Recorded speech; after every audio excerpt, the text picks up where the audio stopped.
తాకట్లో ఉన్న మీ బంగారాన్ని విడిపించి ఆ రోజు ఆన్లైన్ ధరకే మేము కొంటాం. Sharma gold company. నమస్కారం, వెల్కమ్ టు ఐ డ్రీమ్. ధర్మ మార్గం కార్యక్రమానికి స్వాగతం. నేను మీ విజిత.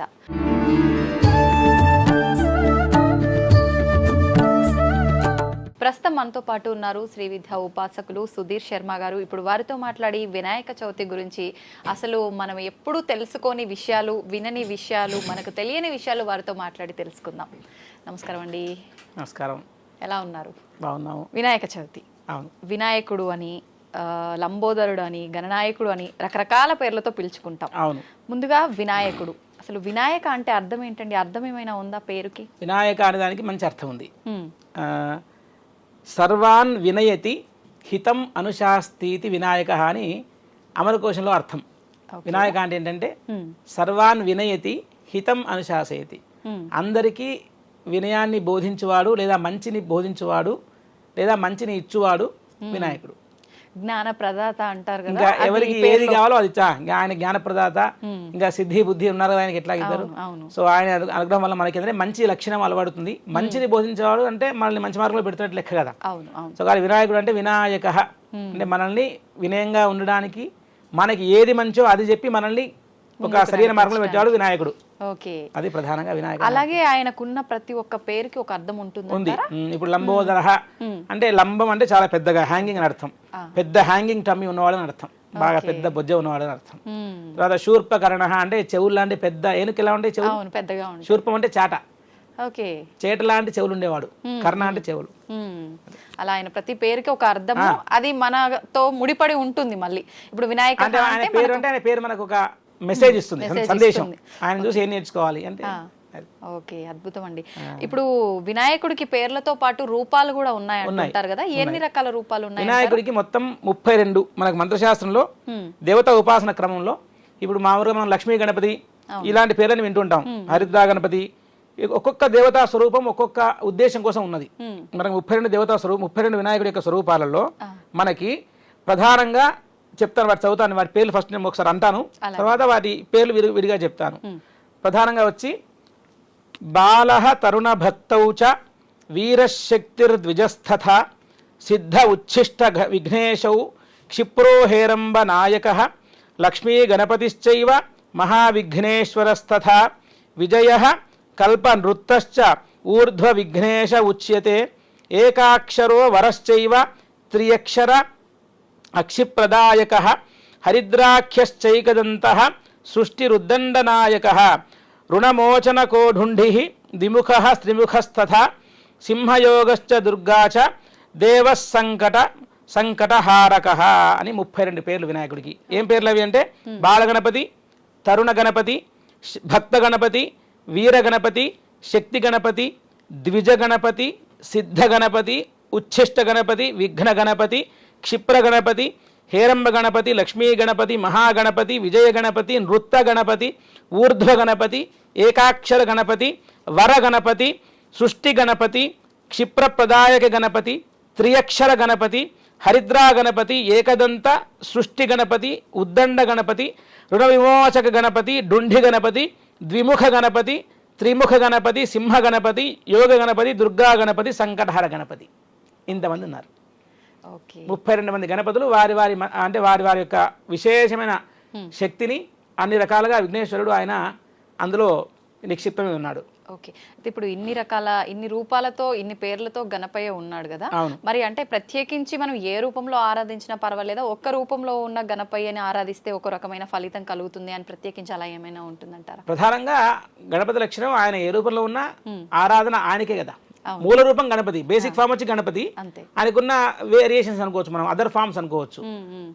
ఒకటే మూల రూపమే. ఆ రూపం ఆయనకున్న ఎసెన్సెస్. ఆయన ఈ రకంలో బాల గణపతి. ఇప్పుడు రుణమోచన గణపతి అనే పేరుంది ఫర్ ఎగ్జాంపుల్, ఇది అందరికి ఈజీగా కనెక్ట్ అవుతుంది. రుణం అంటే అప్పులు మోచన, అప్పులు అయినా అప్పులు తీర్చడం ఏంటండి, గణపతికి ఏం పనండి, మన అప్పులతో అనుకోవచ్చు మనం. రుణమోచన గణపతి అంటే మనకు రుణం నుంచి మనల్ని విముక్తి చేస్తాడు ఆయన. ఎలా చేస్తాడంటే మనం హార్డ్ వర్క్ చేస్తాం, కష్టపడతాం, ఏదో మంచి మార్గం దొరికి మనకి తొందరగా అంటే మన రుణం అంటే మనం ఫైనాన్షియల్ గా చూసుకుంటాం. దేవతా రుణం ఉంది, పితృ రుణం ఉంది, ఋషి రుణం ఉంది, ఇవన్నీ రుణ అప్పులే. వాళ్ళకి చేయవలసింది వాళ్ళకి చేయకుంటే అప్పే కదా. సో అందువల్ల ఆ రుణాన్ని మనకు నింపడానికి, అది పూడ్చడానికి రుణమోచన గణపతి అనే ఒక గణపతి యొక్క అవతారం ఉంది. ఆ రూపంలో ఆయన్ని పూజిస్తే ఆయన మనకి మామూలుగా ఉండేటువంటి ఫైనాన్షియల్ అప్పులు తీర్చడానికి కానివ్వండి, అప్పుల నుంచి ఆయన వచ్చేది తీర్చాడు. మనకు శక్తినిచ్చి మన శక్తి ద్వారా మనల్ని దాన్ని ఇంకా తొందరగా అయ్యేట్టు చూస్తాడు. మనం చేసే పని ఇంకా మోర్ ఎఫెక్టివ్గా ఉండడానికి ఆయన మనకి ఏదో ఒక అనుగ్రహం వల్ల అది ఇంకా it will be more effective so that we can easily pay it of. అలాంటి ఒక భాగ్యాన్ని మనకు ఒక ఆయన క్రియేట్ చేస్తాడు. అందువల్ల రుణమోచన గణపతి. ఇంకొకటి సంకటహర గణపతి. సంకటం అంటే కష్టాలు. కష్టాలు ఎవరు కావాలనుకుంటారు? అందరికి కష్టాలు వద్దరే అనుకుంటారు. సంకటాలను హరించే గణపతి, తీసేసే గణపతి, ఆయన పేరు సంకటహర గణపతి. ఇంకొక గణపతి ఉన్నాడు క్షిప్ర గణపతి అని. క్షిప్ర అంటే immediate grant, on the spot. కలికాలంలో మనకు కొంచెం అన్ని తొందరగా కావాలి కదా, పనులన్నీ తొందరగా అంటాం కదా. క్షిప్ర ప్రసాద గణపతి అంటే అందరికంటే తొందరగా క్విక్ గా రెస్పాండ్ అయ్యేవాడు. క్షిప్రం అంటే వెంటనే అని అర్థం. ఏమన్నా మనకు కొంచెం పనులు స్వామి, నాకు కొంచెం ఎమర్జెన్సీలో స్వామి అంటే ఎమర్జెన్సీ అంటే మరి నువ్వు నా అవత ఈ యొక్క రూపాన్ని జపించుకోరా అనేటువంటి జపం చేత గాని హోమం చేత గాని గణపతి అత్యంత తర్పణం విశేషం. గణపతికి తర్పణం చేస్తారు. గణపతికి ఆ మంత్రాన్ని తర్పణం చేస్తూ ఆయనకి చతురావృత్తి తర్పణం ఉంటుంది. ఆ తర్పణం చేస్తూ గణపతికి తర్పణం పాలతో క్షీరతర్పణం చేస్తే ఆయన తొందరగా తృప్తి పడతాడని చెప్పి శాస్త్రవాక్యం. ఇప్పుడు తెల్ల జిల్లేడుతో చేసిన గణపతిని పూజిస్తే కూడా తొందరగా ఫలితాలు వస్తాయంటారు కదా, అది కూడా నిజమే అంటారా? అర్క గణపతి అనేటువంటిది ఒక దేవత, అదొక మంచి వృక్షం, ఒక జిల్లేడు వృక్షం, దేవతా వృక్షం అదొకటి. సో దాంతో చేయడం వల్లనే తీరుతాయి అనుకోవడం కంటే ఏ గణపతికి మంత్రంతో చేసినా కూడా ఆయన కోరికలు తీర్చే సామర్థ్యం కలిగి ఉంటాడు. కాబట్టి మనం ఎప్పుడైనా సరే ఇప్పుడు మనం ఒక ప్రత్యేకమైన వస్తువుకి కనుక ఆయన లిమిట్ చేసామనుకోండి, అసలున్న ఫామ్లు పక్క పెట్టేసి అందరు వెళ్ళిపోయి జిల్లేడు చెట్టు మీద పడిపోతారు. ఇంకా అర్క గణపతి పైన అర్క వచ్చి అదొక విశేషమైన ఒక చిన్న చెట్టు, దానిలో ఉండే ఒక బెరడుతో గణపతిని చెక్కుతారు, చేసి దాన్ని పూజ చేస్తారు. కానీ జిల్లేడు పాలు తాగితే విషం. సో కాబట్టి బయట అందరూ అంటే వింటుంటాం కదా మనం మామూలుగా, అర్క గణపతికి అభిషేకం చేసి తీర్థం తీసుకోవచ్చా, మరి జిల్లేడు చెట్టు విషం కదా, దానిలో పడే పాలు తీర్థంగా తీసుకోవచ్చా అంటే మరి ఇవన్నీ తీసుకోవచ్చా? మరి అది ఇంకా మన రిస్క్ తీసుకోవచ్చా అంటే ఇంకా ఆ చెట్టుని ఎంత బాగా మనం ఆ బెరడుని శుభ్రపరిచి దాన్ని చేసుకుంటున్నామా దాని మీద డిపెండ్ అయి ఉంటుంది. ఏదైనా సరే అతి పనికిరాదు కదా. సో దేవతకి ప్రత్యేకంగా ఈ విగ్రహంలో మనం అర్క అంటున్నారు కదా, మామూలుగా ఏ పంచలోహ మూర్తి అయినా ఇత్తడి మూర్తి అయినా సో నిత్యం పూజించడానికి ఏది బాగుంటుందో ఆ గణపతిని పెట్టుకోవాలి మనం. ఇప్పుడు అర్క గణపతి చెక్కతో చేసిందండి, తెచ్చి ఇంట్లో పెట్టుకుంటాం. ఏదో ఒకరు చిన్నగా అది విరిగిపోవడం ఏదో స్టార్ట్ అయిపోతుంది, లోపల అనుమానాలు, అయ్యో అలా విరిగిపోయింది అలా పర్లేదు అంటారా, ఇలాంటివన్నీ మొదలవుతాయి. కాబట్టి మనకు మూర్తి అర్చామూర్తి అంటే మీరు అన్నట్టు మంచి ప్రశ్న, చాలా మందికి అనుమానమే. అర్క గణపతి మాత్రమే కోరికలు తీరుస్తాడా, వేరే వాళ్ళు తీర్చలేరా అంటే అసలు గణపతి అనేటువంటి పేరు తీసేసి మీరు మిగతా మాట్లాడండి, గణపతి లేకుండా ఏం లేదు కదా. కాబట్టి గణపతి అనేటువంటి మూల రూపాన్ని పెద్ద మైక్రో ఫామ్ అయినా, బిగ్గెస్ట్ ఫామ్ అయినా, మ్యాక్రో ఫామ్ అయినా ఆయనను పూజించడం వల్ల ఆయనకు మనకు వెంటనే కోరికలు తీరుస్తాడు. అది ఏ ఫామ్ అయినా అవ్వచ్చు. అది అర్క గణపత, మట్టి గణపత, పసుపుతో చేసిన గణపత, బంగారు గణపత, ఆయనకు సంబంధం లేదు. ఆయనకి ఏం సంబంధం? ఎవరు నన్ను భక్తిగా జపం చేస్తున్నారు, పిలుస్తున్నారు అనే దాని మీదే దేవతలు అనుగ్రహించేటువంటి లక్షణం కలిగి ఉంటారు. ఎందుకంటే వాళ్ళకు స్తుతి అంటే ఇష్టము, స్తోత్ర ప్రియులు దేవతలందరూ. కాబట్టి 1000 నామాలు కదా, సహస్రనామాలు ఉన్నాయి, మరి అందరికీ ఉన్నాయి. 1000 ఎందుకని ఒకటి సరిపోదా అంటే మరి అన్నిసార్లు పిలిస్తే వాళ్ళకి ఆనందం.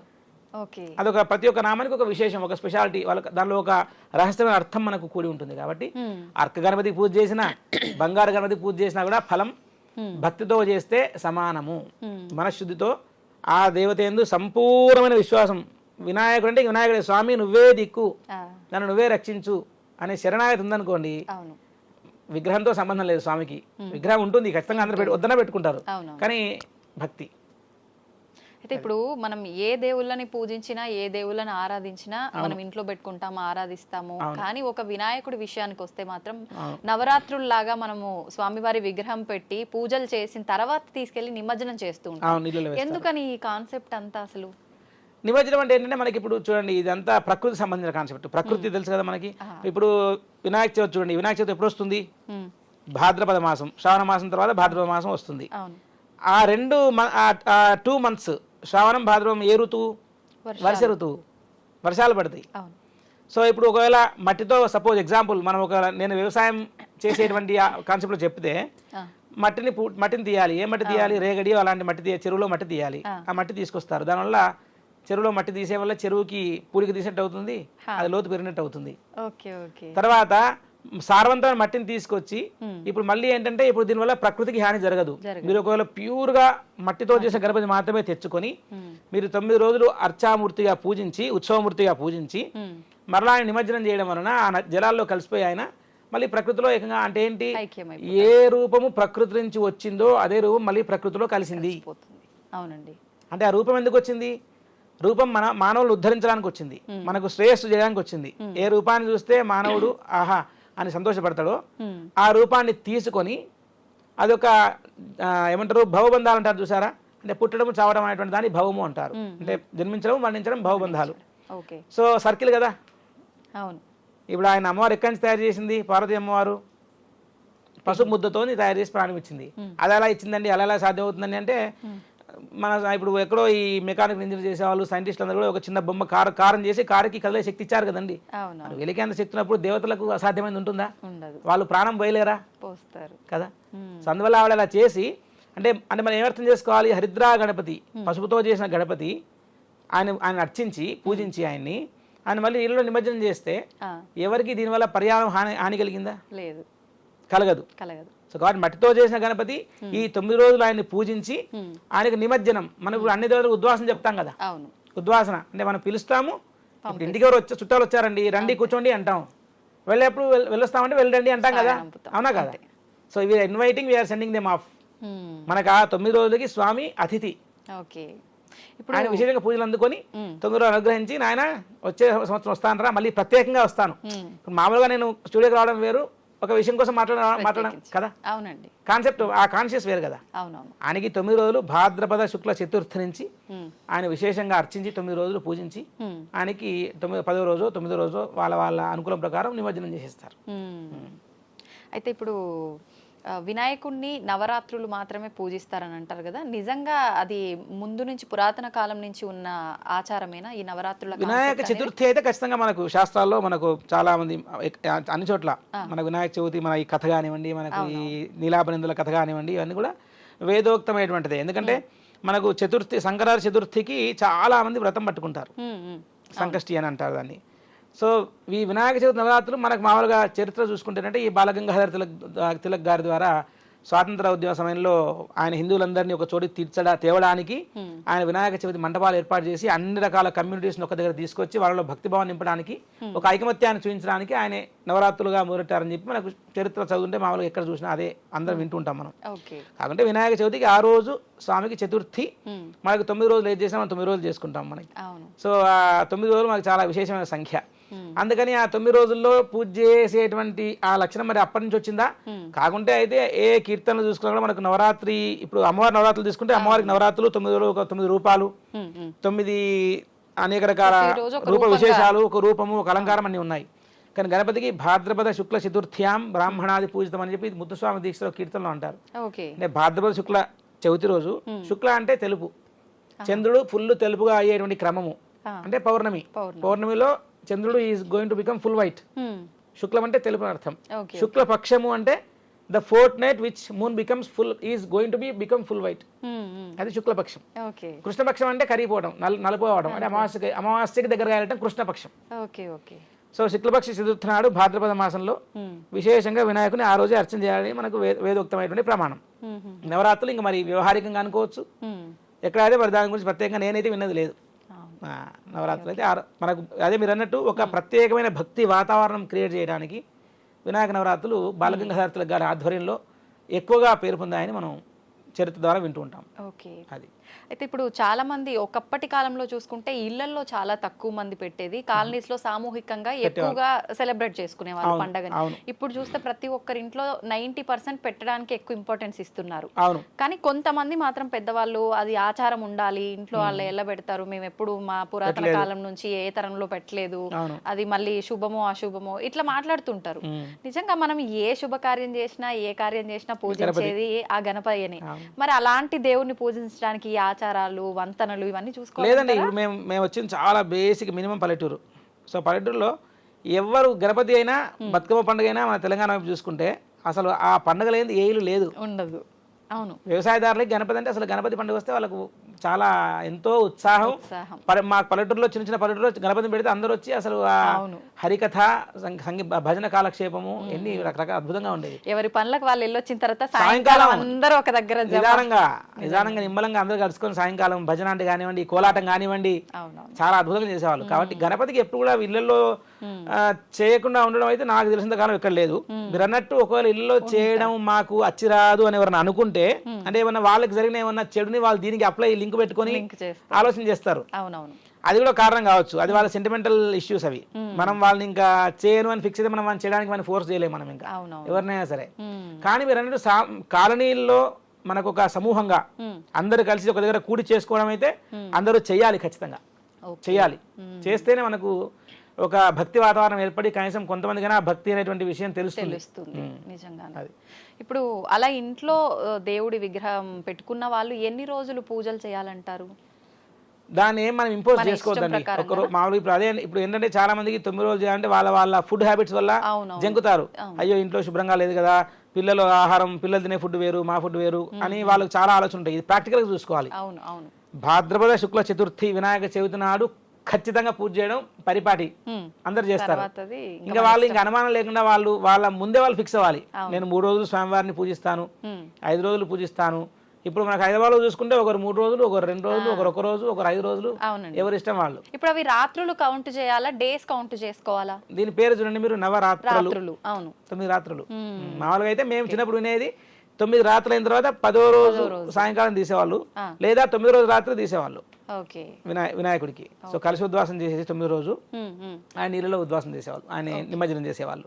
సో 9 రోజులు పూజ. ఇంక మనం రాత్రి అంటే మేబీ ఏమన్నా ఇర్రిలెవెంట్ కావచ్చేమో ఇప్పుడున్న పరిస్థితి, కానీ 9 రోజులు పూజ మనకు పొద్దున సాయంకాలం స్వామికి విశేషంగా పూజలు చేసిన తర్వాత నిమజ్జనం చేసుకుంటారు. ఓకే.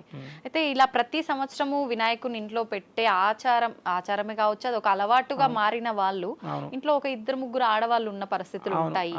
ఒకరికి వీలవ్వదు, మిగతా 2కి వీలవుతుంది. మరి ఇంట్లో అలా ఒకరు పక్కన ఉన్నప్పుడు మేము ఇంట్లో మళ్ళీ వినాయకుని ఈ సంవత్సరం చేసుకోవచ్చు. ఎవరికైతే అడ్డం లేదు, అడ్డంకి శుభ్రంగా ఎవరైతే మామూలుగా నార్మల్గా ఉన్నారో యాక్చువల్ అయితే పూజలు భర్తలు చేయాలి. భర్తలు చేస్తే వాళ్ళకి కావాల్సిన సంభారాలు ఏర్పాట్లు చేసి పెట్టేస్తే ఆయన దీపారాధన చేసి ఆయనకు కావాల్సిన పూజా సామాగ్రి, కలసించము కానివ్వండి, ఆచమనం చేసుకునే పాత్ర కానివ్వండి, మంచి పూలు పళ్ళు స్వామివారికి కావాల్సిన రెడీ పెట్టేస్తే భర్తలు వచ్చి కూర్చొని పూజ చేయాలి. భార్యాభర్తలు ఇద్దరు కూర్చొని చేస్తే ఇంకా అద్భుతం, ఇంకా తిరగలేదు. ఎవరికైతే పడదో ఆ సంవత్సరం ఇంకా వాళ్ళు పక్కన కూర్చుంటే ఏది జాగ్రత్తగా ఉండి మడిగా ముట్టుకోకుండా, తీర్థం ప్రసాదం తీసుకోకుండా వాళ్ళు మామూలుగా ఇంకా అంతే ఆ నామాన్ని మనసులో స్మరణ చేసుకోవాలి. మిగతా వాళ్ళు చేసుకోవచ్చు, ఎవరికి అడ్డలేదో వాళ్ళు చేసుకుంటారు బై డిఫాల్ట్ చేసుకోవచ్చు. కానీ పెద్దవాళ్ళు చెప్తూ ఉంటారు, అట్లా ఎట్లా చేస్తారు ఒకరు పక్కన ఉన్నప్పుడు, ఎంత నువ్వు పక్కకున్నా అంటూ అయిపోతుంది కదా, అందుకే శుభ్రంగా అంటున్నాను. ఇప్పుడు అట్లా వాళ్ళు ఏంటంటే అందరికి అది కొంతమంది ఇంకా ఆచారంగా ఉండి కలుపుకోరు, కొంతమంది పద్ధతిగా ఉండి, ఎందుకంటే అదొక డిసిప్లిన్. ఇంకా దానికి మనం వేరే అనవసరమైనటువంటి అర్థాలు అంటగట్టొద్దు. ఇప్పుడు ఒక డిసిప్లిన్ అంతే, అది ఒక డిసిప్లిన్. ఆ 3 రోజులు విశ్రాంతి తీసుకుంటారు, అయిపోయింది. వాళ్ళకి మూడ్ స్వింగ్స్ ఉంటాయి, రకరకాల ఇబ్బందులు ఉంటాయి, అన్ని ఉంటాయి. కాబట్టి భక్తి మీద ఎక్కువ దృష్టి పెట్టే అవకాశం ఉండకపోవచ్చేమో, మనసు ఇంక వేరే రకంగా ఆలోచనలు చేయొచ్చేమో. కాబట్టి ఆ 4 రోజులు పక్కన విశ్రాంతి తీసుకొని దానికి నిత్య పూజ చేసుకుంటాం. ఇప్పుడు ఆ స్త్రీ ఆ ఇంటి ఇల్లాలు దూరం ఉంది, భర్త నిత్య పూజ చేస్తాడు, చేయాలి. ఇంట్లో పూజారంలో ముట్టుకోకుండా ఉండి స్నానం చేసి మంచి శుభ్రమైన బట్టలు కట్టుకొని బొట్టు పెట్టుకొని నిత్య దీపారాధన చేసుకుని తర్వాత మీ లైఫ్ స్టైల్ మీరు పడిపోండి. ఇంకా అన్నిటికీ లింక్ చేసుకుంటే పూజకి ఇంకేం చేయలేము మనం. పొద్దున స్నానం చేసి పూజ చేసి దండం పెట్టుకుని బయట పడ్డామంటే ఆ రోజు హాజరు పడ్డది చాలు. ఇంకా తర్వాత నీ పని నువ్వు చేసుకో, ఇంకెక్కువ ఆలోచన చేయొద్దు, చేసుకోవచ్చు. ఇప్పుడు వినాయకుడి విషయానికి వస్తే రకరకాల పత్రాలతో స్వామివారిని పూజిస్తూ ఉంటాము. ఎందుకండి? ప్రకృతి అంటే ప్రకృతిలో మనకు అన్ని రకాల పత్రాలు ఉపయోగకరమైనటువంటివి. ప్లస్ ఇంకొక కారణం కూడా ఆలోచన చేయొచ్చు. ఏనుగు ఏం తింటుంది అనేటువంటి పత్రాలు ఆయనకి ఇష్టమైన ఆహారం. ఏనుగని ఆకులుగా తినేది, ఆకులు, చెరుకు గడ, మొక్కజొన్న పొత్తులు కదా. కాబట్టి ప్రకృతి నుంచి వచ్చే అన్ని రకాల అవన్నీ దేవతా వృక్షాలు, దేవతా పుష్పాలు మనకు కొంచెం చెప్పబడ్డాయి. అలాంటి వృక్షాలు, అలాంటి చెట్ల ఆకులతో మనకు ప్రకృతి పూజ. అంత గరికలో ఏముంది? కానీ యో దూర్వాంకురైర్ యజతి, ఎవరైతే దూర్వాలతో పూజ చేస్తున్నాడో వినాయకుడికి, దూర్వా గరికతో ఎవరైతే హోమం చేస్తున్నారో గణపతికి కోరిన కోరికలు తీరుస్తున్నాడని చెప్పారు. ఎంత ఈజీ అండి, గరికలో ఏముంది? కాస్త నెయ్యి గరిక ఆయన సమిధలు తెచ్చుకొని హోమం చేస్తే ఆయన సంతోషపడుతున్నాడు ఈజీగా గరికల అందుబాటులో చేత కదా. ఉంటది. తర్వాత వరి పేలాలతో హోమం చేస్తారు గణపతికి. ఆయనే చాలా అఖండమైన శ్రేయస్సు కీర్తిస్తాట మనకి ఓకే. ఉపనిషత్తులో చెప్పడం జరిగింది. దూర్వాంకురాలు, దూర్వ అంటే గరికలు, తర్వాత మోదకాలు, ఆయనకు మోదకాలతో చేస్తే వాంఛిత ఫలం ఆప్నోతి, కోరిన కోరికలు తీరుస్తాడట. ఇంకేం కావాలి ఆయనకి చెప్పేసాడు క్లియర్ గా. కాబట్టి మనకి ఏ పూజా పద్ధతి అయినా ఫుల్ గా మనకు మన యొక్క శాస్త్రాల్లో క్లీన్ గా చెప్పబడింది. అవి అర్థం చేసుకోవాలంటే బాగా సంస్కృతం వస్తే తప్పితే అర్థం చేసుకోలేరు. దేంతో చేయాలి అంతే, అది శాసనం, అది ఇంకా దానికి రూల్ అంటే రూల్ అంతే, అది అలాగే ఫాలో అవ్వాలి. అలా ఫాలో అయితేనే ఆ చెప్పిన కోరిక ఏదైతే ఉందో అది తీరుతుంది. కాబట్టి ఏకవింశతి పత్రాలు ఆయనకు అన్ని కూడా ఆ రోజు వేసి ఆయనకి ప్రకృతి నుంచి, ప్రకృతి ఆరాధన మన పండుగలన్నీ. ఒక పండుగ వచ్చిందంటే ఏ సనాతన ధర్మ పండుగ అయినా కానివ్వండి, అన్ని చూడండి మీరు, మామిడాకులు, బంతిపూలు, తోరణాలు కట్టుకోవడానికి, గరిక, అరటాకులు, ఇవన్నీ మంచిగా పేడతో ఇళ్ళలుకోవడం, ఒకప్పుడు ముగ్గు వేసుకోవడం, పసుపు, కుంకుమ, ఇవన్నీ ఏంటి, దీనిలో ఏమైనా కెమికల్స్ ఉన్నాయా? లేదు. అంటే మనం ఎక్కువ ప్రకృతిని ఆరాధించామండి. మనం మొత్తం ప్రకృతే. ప్రతిదీ పంట పండితే ఆ ఫ్రెష్ వచ్చిన పంట ఆయనకు అర్పించడం, మొక్కజొన్న కంకులు కానివ్వండి, సీతాఫలాలు కానివ్వండి, తర్వాత వెలగపండులో చాలా ఈ తత్వం ఉంది, ఫిలాసాఫికల్ మీనింగ్. వెలగపండులో గుజ్జులా వచ్చింది అంటే ఎవరికి తెలియదు. ఏనుగు తింటుందట వెలగపండుని, తింటే అందులో ఉన్న గుజ్జు మాత్రమే మాయమవుతుందట, పండు అలాగే ఉంటుందట, వెలక్కాయ విరిగిపోదట అసలే. అంటే ఏం చెప్తారంటే, లక్ష్మీ అనుగ్రహం నీకు ఉంటే వెలగ పండులో గుజ్జు ఎలా మాయమైందో ఏనుగు కడుపులోకి వెళ్ళినా కూడా కాయ మాత్రం పాడవకుండా అలా వచ్చి అలా వెళ్తుంది లక్ష్మీ అమ్మవారు. నీకు తెలియదు వచ్చేది రాంది అంటే భాగ్యం వస్తే అలా వస్తుంది. మనం అనుకుంటే ఏదో ఏదో అంటే రాదు. ఆమెకు అనుగ్రహించాలనేటువంటి ఆలోచన వచ్చి వాళ్ళ మీద చల్లని చూపు పడిందా, ఏ రూపంలో ఎలా వస్తుందో తెలియదు అంటుంటారు కదా, ఇలాంటి సందర్భాల్లోనే అయి ఉంటది. అందుకే సిరిత వచ్చును అని చెప్తారు కదా. లక్ష్మి వస్తే ఎలా వస్తుందంటే, కరిమింగిన ఆమె వస్తే వస్తుంది, కరిమింగిన వెలగపండు కరుణను సుమతిని అని చెప్పి, ఎలాగైతే ఏనుగు వెలగపండు మింగేస్తే దానిలో ఉన్న గుజ్జు వెళ్ళిపోయి బయట మాత్రం డొల్లా కనిపిస్తుంది, అలా వెళ్ళిపోతారు చెప్పకుండా. ఓకే. అయితే ఇప్పుడు వినాయకుడికి ప్రీతికరమైన మోదకాలు ఇందాక మీరు ఆల్రెడీ చెప్పారు, ఉండ్రాళ్ళు కూడా, ఇంకా ఎటువంటి ప్రసాదాలు స్వామి వారికి ప్రీతి? అంటే మనకి ఎప్పుడు చూడు మోదకమే మోదక ప్రియ ఆయనకి మోదకాల నుంచి ఇంకేం కావాలి, మోదకం అత్యంత విశేషం.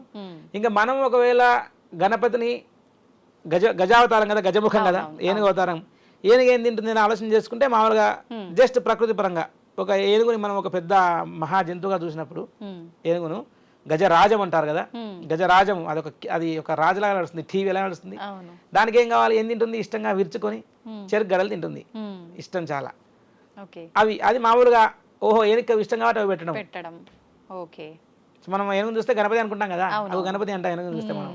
సో కాబట్టి గణపతికి మోదకాలు, తర్వాత అటుకులు, బెల్లం, ఇవన్నీ కూడా మనకు పల్లెటూరులో చిన్నప్పుడు పంచిపెట్టేవాళ్ళు. అటుకులు, బెల్లము, అష్టద్రవ్యం అని హోమం చేస్తారు గణపతికి. అటుకులు, బెల్లము, తెల్ల నువ్వులు, తేనె, బెల్లము, కొబ్బరి పొడి ఇవన్నీ వేసి హోమం చేస్తారు.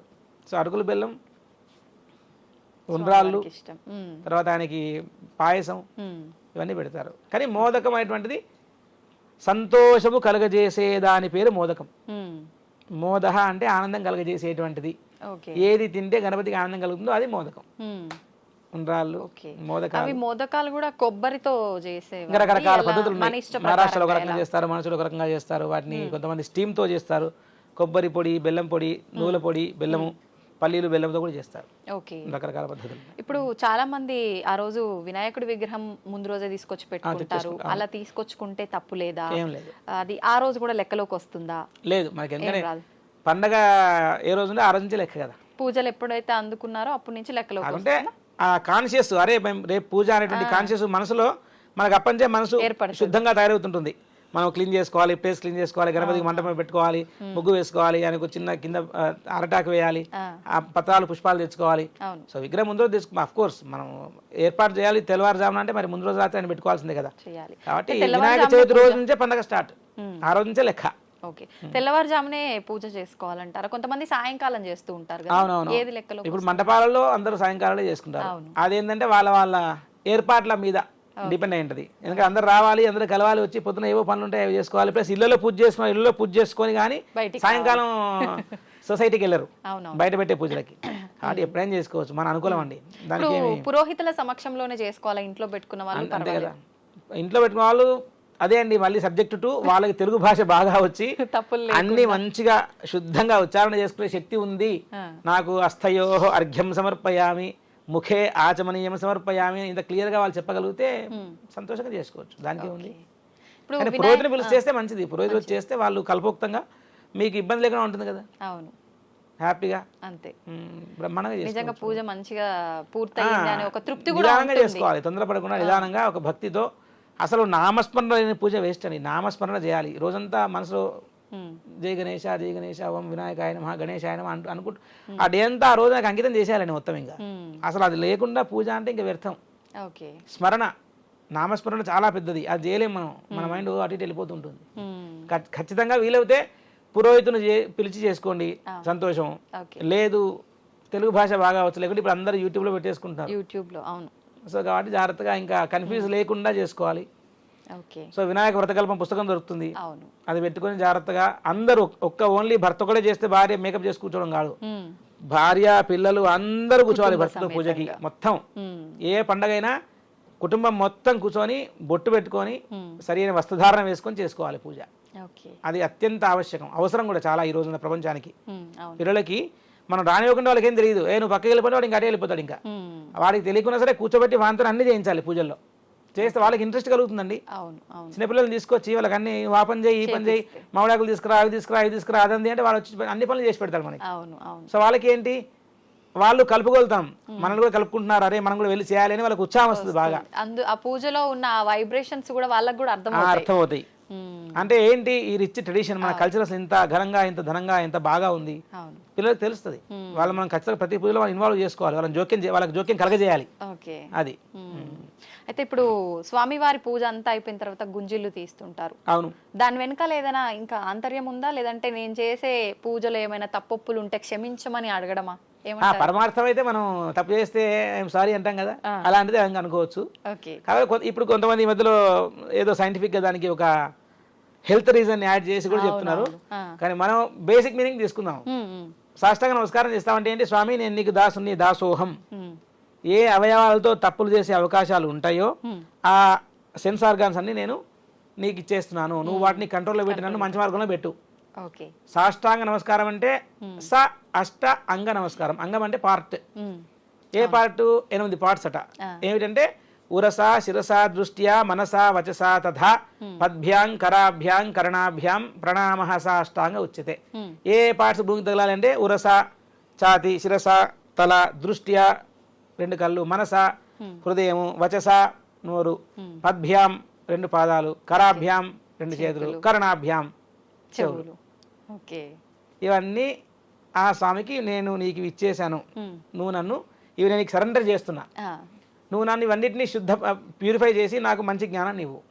అది సాష్టాంగ నమస్కారం. గుంజీలు కూడా అలా ఆ కోలకి వస్తాయి. అపరాధ అంటే మనం స్వామి ఏమన్నా ఎక్కువ చేసినా తక్కువ చేసినా క్షమించని అడుగుతున్నాం మనం ఆయన. న్యూనం అంటే తక్కువైనా, అతిరిక్తం ఎక్కువైనా నన్ను క్షమించు. ఇప్పుడు మామూలుగా మనం ఏ పూజ చేసినా కూడా అక్షతలు వాడే విధానం చాలా తక్కువగా వాడాలి, అక్షతలు పొదుపుగా అని చెప్తుంటారు. కానీ ముఖ్యంగా గణపయ్య పూజకు వచ్చేసరికి చాలా తక్కువ అక్షతలు తీసుకోండి అని చెప్పి, ఏంటండి అక్షతల ఏమో మరి నేను ఎక్కడ వినలేదు. కానీ అక్షంతలు బియ్యం వేయకుండా ఎక్కువ వాడుకోవచ్చు, తక్కువ వాడుకోవచ్చు. 2-10 అంటే ఏం లేదు. అంటే వాళ్ళు ఏమన్నా ఎక్కువ చిన్న బాబుకి ఏమన్నా పూలు ఇస్తున్నాం అనుకోండి, ముళ్ళున్న పూలు ఇస్తే గుచ్చుకుంటాయి కదా, అలాంటి కాన్షియస్ కనుక ఉండుంటే ఎక్కువ బియ్యంతో కొడితే దెబ్బ తగులుతుందేమో.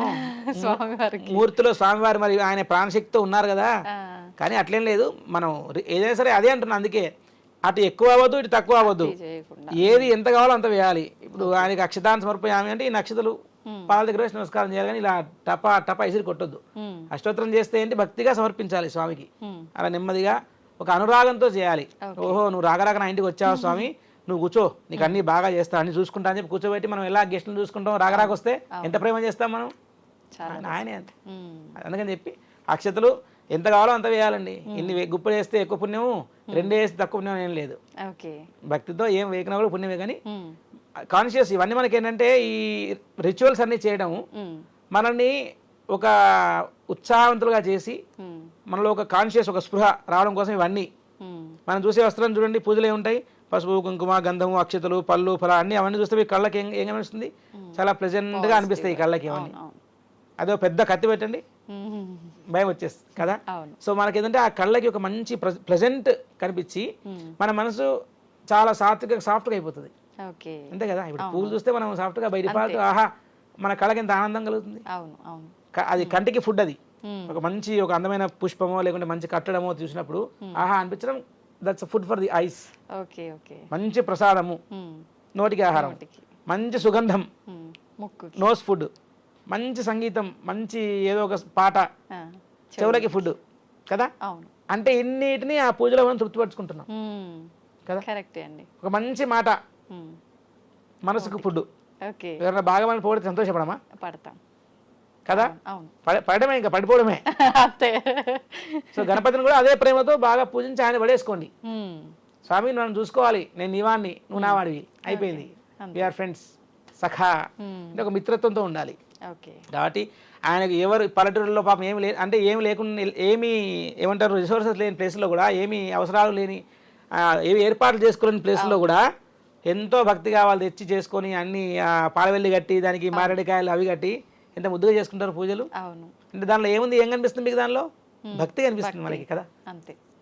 చిన్న చిన్న పిల్లలు కూడా స్కూల్ ఏజ్ లో ఉన్న పిల్లలు కూడా వినాయక చవితి వాళ్ళే చేయాలండి ఎక్కువ. ఇప్పుడు వాళ్ళే చేయాలి, ఇప్పుడు ఆ జనరేషన్ ఎక్కువ పూజలు చేయాలి, వాళ్ళకే మనం అన్ని నేర్పించాలి, వాళ్ళకే చెప్పాలి ఎక్కువ. ఇప్పుడు చేస్తే ఈ గ్యాప్ ఏదైతే వచ్చిందో ఈ గ్యాప్ ఫుల్ఫిల్ కావాలి. వై అనే క్వశ్చన్ ఆన్సర్ చేసేటువంటి కెపాసిటీ అందరూ కలిగి ఉండాలి. క్వశ్చన్ చేయాలి, దానికి అందరు పురోహితులు కానివ్వండి, వేద విద్య నేర్చుకున్న వాళ్ళు కానివ్వండి, అందరూ కూడా దానికి సమాధానం చెప్పేటువంటి ఆలోచన కూడా కలిగి ఉండాలి. లేకుంటే గ్యాప్ ఏర్పడితే చాలా నష్టం జరుగుతుందండి. ఏ క్వశ్చన్ ఉన్నా వాళ్ళు హెల్తీగా అడగాలి, హ్యాపీగా స్వామి ఒకసారి చెప్పరా మాకు తెలియదు అడగాలి. అడిగితే ఆ బ్రాహ్మణుడు కూడా ఆ పూజారి కూడా తనకు తెలిసింది సాధ్యమైనంత వరకు మంచి వాళ్ళకి ఆన్సర్ చెప్పి వాళ్ళని ఒక సమాధాన పరచాలండి. అలాంటప్పుడే మనకి ఇంకా వాళ్ళకి ఎక్కువ బాగా ధర్మం మీద దృష్టి వస్తుంది, శ్రద్ధ వస్తుంది, నిష్ట వస్తుంది. ఇప్పుడు పాలవెల్లి అన్నారు కదా, ఇది అందరూ కట్టరు, చాలా కొంతమంది. ఇది ఏమైనా ఆచారం ఉండాలంటారా కట్టాలి? మండపం, అవును, పెళ్లి పందిరి లాగా అదొక పందిరి, ఆచారం కట్టకపోయినా పర్లేదు. ఏం పర్లేదు. ఓకే. కలశం ఇంకొకటి, కలశం పురోహితుడు లేకుండా మనం ఇంట్లో విగ్రహం ప్రతిష్టాపన చేసుకున్నప్పుడు కలశం పెట్టాల్సిన అవసరం ఉందంట. కలశం కాన్సెప్ట్ వేరండి. యాక్చువల్లీ కలశం చూసుకుంటే మీరు ఎగ్జాంపుల్ సత్యనారాయణ తీసుకుందాం, అందరు ఎదురు పెట్టేసుకుంటారు. ఒక్కసారి మీరు పుస్తకం తీసి చదివితే ఫస్ట్ స్టోరీ ప్రథమాధ్యాయంలో కలశం అంటాడు, బంగారమో వెండో ఇత్తడో రాగో శక్తి లేకుంటే మట్టితోనే పెట్టుకోని చెప్తాడు. తర్వాత ఏమంటాడు తెలుసా, తస్యోపరి న్యస్యేదేవం సత్యనారాయణ అని చెప్తాడు. అంటే దానిపైన ఏమంటాడంటే సత్యనారాయణ స్వామి యొక్క ప్రతిమను పెట్టండి అంటాడు. ఎక్కడ? కలశం మీద. ఎలా పెడతారంటే కలశం మీద చిన్న పళ్ళెం పెట్టి, పళ్ళెంలో చిన్న వస్త్రం పెట్టి, ఆ వస్త్రంలో తమలపాకు గది పెట్టి దాని మీద విగ్రహం పెట్టాలి. స్వామి కలశాన్ని గదించండి అంటారు వ్రతం చేసిన తర్వాత. కలశంలో ఏముంది? కలశం మీద ఏముంది? కలశం మీద దేవుడి విగ్రహం ఉంటుంది. యాక్చువల్ అయితే మీరు యాజ్ పర్ స్టోరీ చూసుకుంటే, పుస్తకం చూసుకుంటే, కల్పోక్తం పురాణం ప్రకారం చూసుకుంటే కలశం చెంబు మీద పళ్ళెము, పళ్ళెం మీద వస్త్రము, దాని మీద విగ్రహం. ఈ కొబ్బరికాయ పెట్టడాలు, కలశానికి ఈ వేయడాలు, బంగారం వేయడాలు ఎక్కడ లేదు. పుస్తకం మీరు పుస్తకం చదవండి. అమ్మవారి ప్రతిమ. ఇప్పుడు సూర్యక్రాసం చేసేవాళ్ళం మేము కూడా కొంతమంది. కలశంలో ఏదో బియ్యమో లేకుంటే ఏదో నీళ్ళు, సుగంధ ద్రవ్యాలు, ఇలాచీలు, యాలకులు అన్ని లవంగాలు పొడి చేసి చేసిన ద్రవ్యము, దానిపైన ఒక పళ్ళెం పైన శ్రీచక్రం పెట్టి 9 రోజులు అర్చన చేస్తాం శ్రీచక్రానికి. అంటే కలశం పైన శ్రీచక్రం ఉంటుంది, కలశం పైన దేవతా విగ్రహం ఉంటుంది, అది కలశం. సో కలశం పెట్టడం అటువంటిది కలశారాధన. అదే 9 రోజులు ఉత్సవాలు జరిపే వాళ్ళు చేసేటువంటి పద్ధతి వేరు. ఒక్కరోజు కలశం అంటే మీరు కలశం మీద కొబ్బరికాయ పెట్టేసి కాదు అక్కడ విషయం. కలశం మీద దేవతామూర్తి విగ్రహం ఉండాలి. లేదా కొబ్బరికాయ పెట్టి చేసే వాళ్ళైనా సరే ఏ పూజ ఉద్వాసం చెప్తే కలశ ఉద్వాసం చేసేస్తారు. చేసుకొని వాళ్ళు మామూలుగా పూజ చేసుకోవచ్చు. కలశం పెట్టాల్సిన నియమం అయితే ఖచ్చితంగా అంటే ఇంకా 9 రోజులు చేసే వాళ్ళకి, లేదా అందరూ ఎవరో పెట్టారు మనం పెట్టలేదని ఆలోచన రావడానికి ఆస్కారం ఉంటుంది. సో కంపేర్ చేసుకుంటారు కదా. కాబట్టి పురోహితుడు చెప్తారు ఖచ్చితంగా, పురోహితుడు ఎట్లా చెప్తే అట్లా చేసుకోవాలి.